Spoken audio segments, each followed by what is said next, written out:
Our South by Southwest Sofa Sessions are brought to you by Easy Visibility. Now entrepreneurs and voices everywhere can be heard, be seen with ease.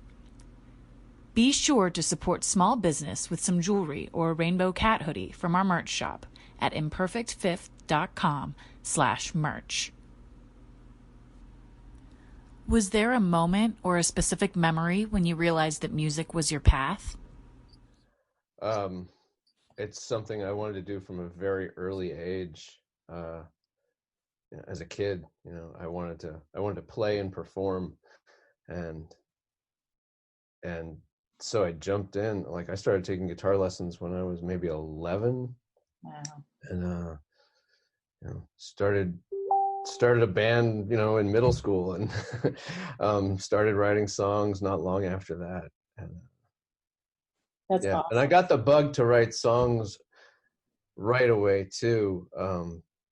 Just because, like, I would start to learn somebody else's song and think I could just be writing my own song right now. So, And well, so in that vein, I guess, I mean, you went at that totally organically. Like, there wasn't someone there to like kind of teach you how to write a song, right? Like, how did that come to fruition for you, especially at such a young age? Really good question. That's I don't know. I had a grandfather who was very playful with language, and was always singing songs and making stuff up, and we had this sort of like call and response rapport from the time I was young.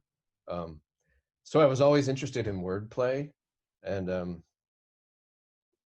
know, sizing up songs and all kinds of songs, and taking, like, when you're young and you start creating anything, whether you're a painter or a writer or a songwriter, you find the artists who inspire you, and you kind of look to them and kind of like make your own version of that. So that's kind of the jumping off point.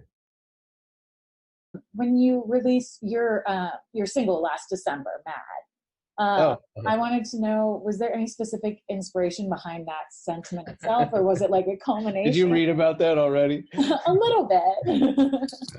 That was it was a little inspired by Al Franken per se, but also the whole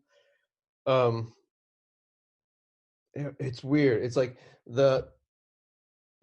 those men who fell victim, not even victim, they were the victimizers. I guess people who, I was thinking about the idea of like somebody who had like reached some kind of level of greatness, and then blew it.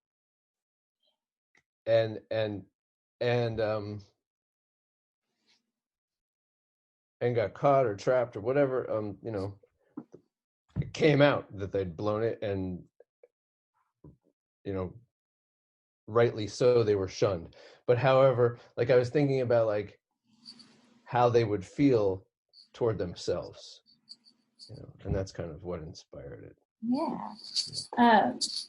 And then, it's not sympathetic. Like, I don't want it to be misconstrued. I think that's what most people got from it from first listen. You're good. Right. Okay.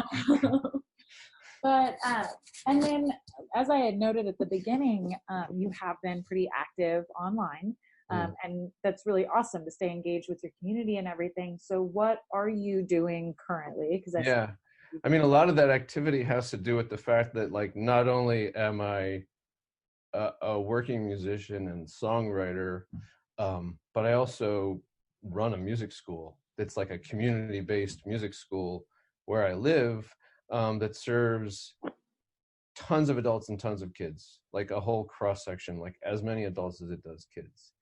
And so it's also wanting to like kind of keep everybody engaged, and that's really a lot of my motivation right now, like in terms of being online. It's like, in a weird way, as much as I have like all kinds of mixed feelings about living in the digital age. Oh yeah. And I write songs about that. We are lucky in this moment that we have stumbled into, that we've got things like Zoom, that we've got all these ways to interface and not feel totally isolated while being isolated. Right. It's hard, especially for extroverts. Though I feel like I balance a thin line between extrovert and introvert. How are you normally?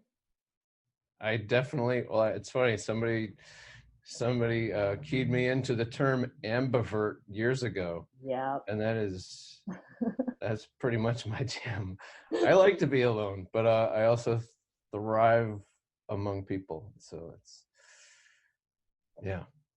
I get it. But I think I'm personally pretty well suited for like being housebound and making stuff.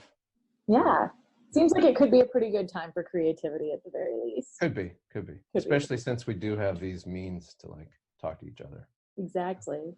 And so a very basic question I am asking people, while everyone else is pillaging for paper products and other random stuff, what is something that you made sure you had before you bunkered down? Well, I did make a special trip to my office at the school to get like more instruments. That seems like a pretty nice thing to have on hand. Yeah.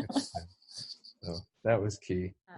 And I did just want to ask real quick at the end here, is there anything else you'd like to share with the audience? Anything you're doing online specifically the next couple of weeks you want people to engage with? Anything like that? I know it seems like every musician is like now doing like live streamed concerts and things, but I am also taking the time right now to like document myself playing all sorts of songs from my back catalog and posting those.